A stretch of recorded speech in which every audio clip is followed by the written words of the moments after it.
Hello, Vivian. How are you? Je vais bien, merci. Je t'attendais depuis très longtemps. Bienvenue à Paris. Paris est la capitale de la France. Alors, nous allons d'abord visiter la Tour Eiffel. C'est parti!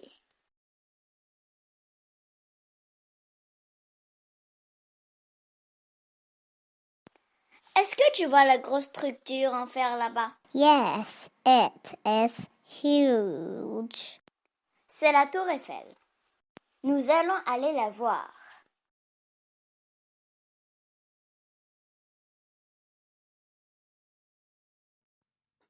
The Eiffel Tower, la Tour Eiffel, is a wrought iron lattice tower on the Champ de Mars in Paris, France. It is named after the engineer Gustave Eiffel, whose company designed and built the tower. Constructed in 1889 as the entrance to the 1889 World's Fair, it was initially criticized by some of France's leading artists and intellectuals for its design, but has become a global cultural icon of France and one of the most recognizable structures in the world. The tower is the tallest structure in Paris. The tower is 324 meters, which is 1,063 feet, tall, about the same height as an 81-story building. Its base is square, 125 meters, which is 410 feet, on a side. It is the second tallest structure in France after the Millau Viaduct. The tower has 3 levels for visitors, with restaurants on the first and second.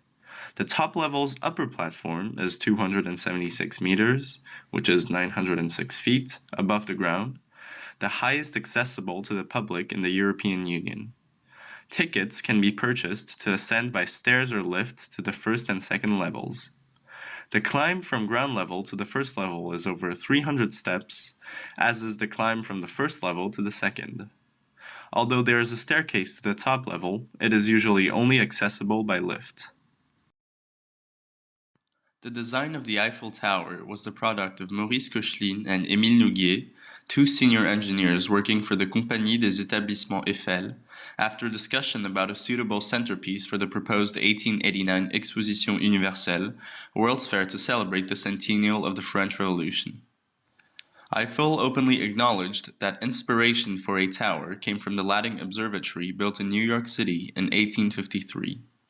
In May 1884, working at home, Koechlin made a sketch of their idea, described by him as a great pylon consisting of 4 lattice girders standing apart at the base and coming together at the top, joined together by metal trusses at regular intervals. Eiffel initially showed little enthusiasm, but he did approve further study, and the two engineers then asked Stephen Sauvestre, the head of company's architectural department, to contribute to the design. Sauvestre added decorative arches to the base of the tower, a glass pavilion to the first level, and other embellishments.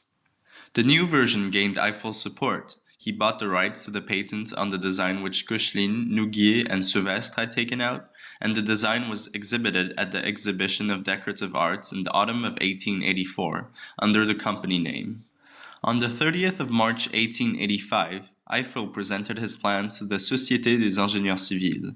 After discussing the technical problems and emphasizing the practical uses of the tower, he finished his talk by saying the tower would symbolize, and I quote, "not only the art of the modern engineer, but also the century of industry and science in which we are living, and for which the way was prepared by the great scientific movement of the 18th century and by the revolution of 1789, to which this monument will be built as an expression of France's gratitude." Little progress was made until 1886, when Jules Grévy was re-elected as President of France, and Édouard Locroix was appointed as Minister for Trade. A budget for the exposition was passed, and on the 1st of May, Locroix announced an alteration to the terms of the open competition being held for a centerpiece to the exposition, which effectively made the selection of Eiffel's design a foregone conclusion, as entries had to include a study for a 300 meters, or 980 feet, 4-sided metal tower on the Champ de Mars. On the 12th of May, a commission was set up to examine Eiffel's scheme and its rivals, which, a month later, decided that all the proposals except Eiffel's were either impractical or lacking in details. After some debate about the exact location of the tower, a contract was signed on the 8th of January 1887. This was signed by Eiffel acting in his own capacity rather than as the representative of his company, and granted him 1.5 million francs towards the construction costs, less than a quarter of the estimated 6.5 million francs. Eiffel was to receive all income from the commercial exploitation of the tower during the exhibition and for the next 20 years. He later established a separate company to manage the tower, putting up half the necessary capital himself. Work on the foundations started on the 28th of January 1887. Those for the east and south legs were straightforward, with each leg resting on four 2 meters or 6.6 feet concrete slabs, one for each of the principal girders of each leg. The foundations were completed on the 30th of June, and the erection of the ironwork began. The visible work on site was complemented by the enormous amount of exacting preparatory work that took place behind the scenes. The drawing office produced 1,700 general drawings and 3,629 detailed drawings of the 18,038 different parts needed. The finished components, some already riveted together into sub-assemblies, arrived on horse-drawn carts from a factory in the nearby Parisian suburb of Levallois-Perret, and were first bolted together, with the bolts being replaced with rivets as construction progressed. At first, the legs were constructed as cantilevers, but about halfway to the first level, construction was paused in order to create a substantial timber scaffold.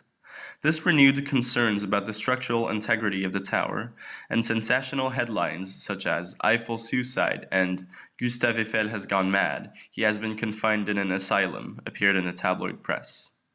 At this stage, a small creeper crane, designed to move up the tower, was installed in each leg. The critical stage of joining the legs at the first level was completed by the end of March 1888.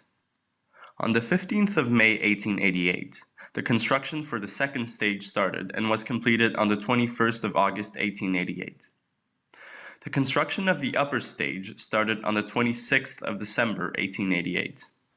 The journalist Émile Goudot described the construction site at the beginning of 1889 accordingly. A thick cloud of tar and coal smoke seized the throat, and we were deafened by the din of metal screaming beneath the hammer. Over there, they were still working on the bolts, workmen with their iron bludgeons, perched on a ledge just a few centimeters wide, took turns at striking the bolts. These, in fact, were the rivets. One could have taken them for blacksmiths contentedly beating out a rhythm on an anvil in some village forge, except that these smiths were not striking up and down vertically, but horizontally, and as with each blow came a shower of sparks.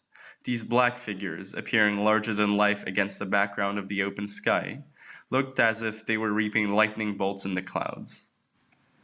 15th of March 1889. Construction of the cupola. It took just 2 years, 2 months, and 5 days to build the Eiffel Tower.